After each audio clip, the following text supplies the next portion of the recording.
आज हम क्षेत्रफल यानी एरिया के बारे में अपनी समझ बनाने का प्रयास करेंगे कि आखिर क्षेत्रफल होता क्या है।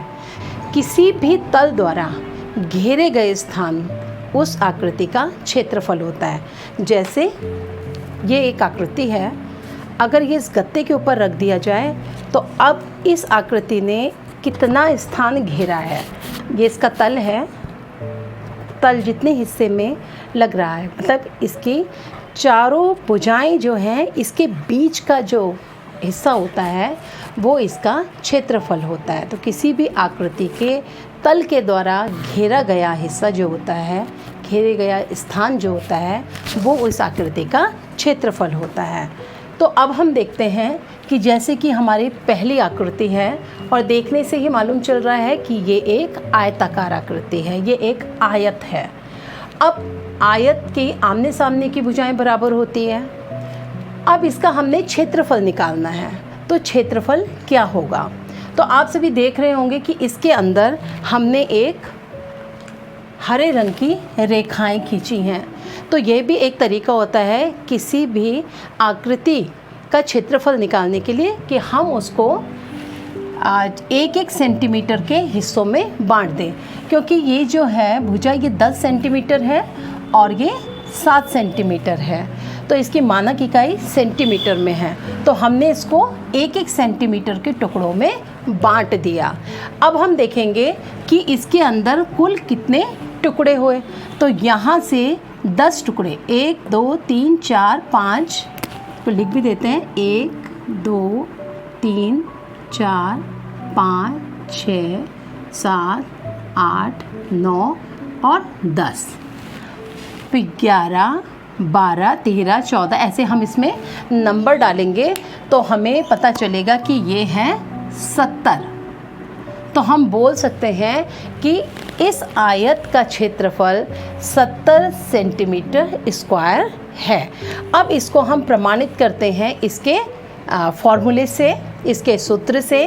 तो आयत का क्षेत्रफल निकालने का सूत्र होता है लंबाई गुणा चौड़ाई, area of rectangle equal to length into breadth. तो इसमें देखेंगे इसकी लंबाई कितना है, 7 सेंटीमीटर और चौड़ाई है 10 सेंटीमीटर।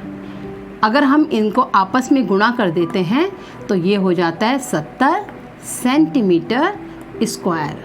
अब आप सोचेंगे कि ये स्क्वायर कहाँ से आया? तो जब भी कोई भी मानक इकाई आपस में गुणा होती है, जैसे सेंटीमीटर से सेंटीमीटर गुणा हुआ तो ये 2 सेंटीमीटर हो गए, तो हम सेंटीमीटर स्क्वायर के रूप में इसको दर्शाते हैं, मतलब 70 वर्ग सेंटीमीटर। अब ऐसे ही अगर हम इस आकृति को देखें तो ये देखने से ही मालूम चल रही है कि ये एक वर्गाकार आकृति है और इसका हमने क्षेत्रफल ज्ञात करना है। तो वर्ग का क्षेत्रफल का जो सूत्र होता है वो भुजा गुणा भुजा, area of square equal to side into side, क्योंकि वर्ग की सभी भुजाएं बराबर होती हैं। तो इसमें भी हमने एक एक सेंटीमीटर के कॉलम्स बनाए, खाने बनाए, इनको बांटा है एक एक सेंटीमीटर में।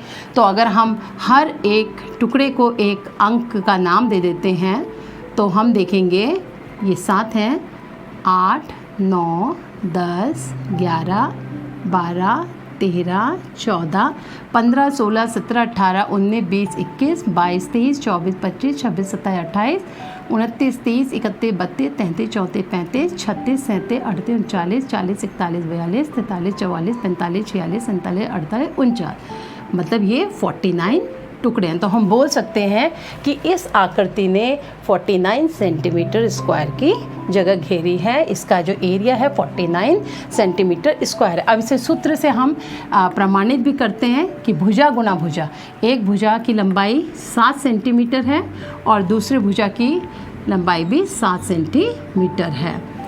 तो 7 7 जा 49 सेंटीमीटर स्क्वायर। सेंटीमीटर आपस में गुणा होंगे तो सेंटीमीटर स्क्वायर बनेगा।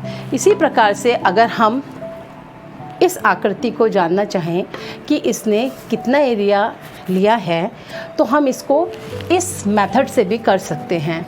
हम क्या करेंगे, इसके छोटे छोटे टुकड़े एक एक सेंटीमीटर के बांट लेंगे। उसमें हम नंबर लिखेंगे 1 से 1 2 3 4 5 6 7 8 9 10, ऐसे पूरे अगर हम देखेंगे तो इसमें आया 100। तो हम ये मान सकते हैं कि इसका जो क्षेत्रफल है, इस आकृति का जो एरिया है वो 100 सेंटीमीटर स्क्वायर है। अब हम जानना चाहेंगे कि इस आकृति में, ये नीले रंग की जो आकृति है, इसका क्षेत्रफल क्या है, इसने कितनी जगह घेरी है। क्षेत्रफल मतलब इस वस्तु के तल ने कितनी जगह घेरी है। तो हम इस नीले वाले टुकड़े के भी छोटे छोटे 1 सेंटीमीटर के हिस्से करेंगे और तब हम देखेंगे 1 2 3 4 5 6 7 8 9 10 11 12 13 14 15 16 17 18 19 20 21 22 23 24 25 26 27 28 29 30 31 32 33 34 35 36 37 38 39 और 40। तो हम बोलेंगे कि ये जो नीला वाला टुकड़ा है, इसका जो क्षेत्रफल है वो 40 सेंटीमीटर स्क्वायर है, 40 सेंटीमीटर स्क्वायर है। अब अगर हम ये देखना चाहें कि ये जो एक सिंगल टुकड़ा है, इसने कितना एरिया घेरा है, इसका क्षेत्रफल कितना है इसके ऊपर, तो हम इस तरह के छोटे छोटे टुकड़े भी, ब्लॉक्स भी इनमें रख के इसका क्षेत्रफल ज्ञात कर सकते हैं। ये 1-1 सेंटीमीटर के ब्लॉक्स हैं। इसको हमने एक एक करके इसके ऊपर लगाना शुरू किया और देखेंगे कि कितने टुकड़ों से ये आकृति भर जाएगी। ये आकृति अब भर चुकी है। अब हम देखेंगे इसमें कितने टुकड़े आए थे।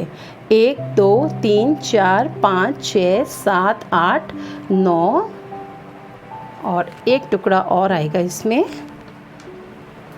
10।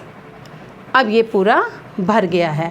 तो हम बोलेंगे इस नीले वाले टुकड़े का क्षेत्रफल जो है 10 सेंटीमीटर स्क्वायर है। तो आप लोग भी अपने घर में मौजूद चीज़ों का क्षेत्रफल निकालिए। आयताकार चीज़ और वर्गाकार, इनके क्षेत्रफल निकालिए, ज्ञात कीजिए कि आप के घर में जो भी सामान है वो आपके घर के कितनी ज़मीन, कितने स्थान को घेर रहा है, उसका क्षेत्रफल कितना है।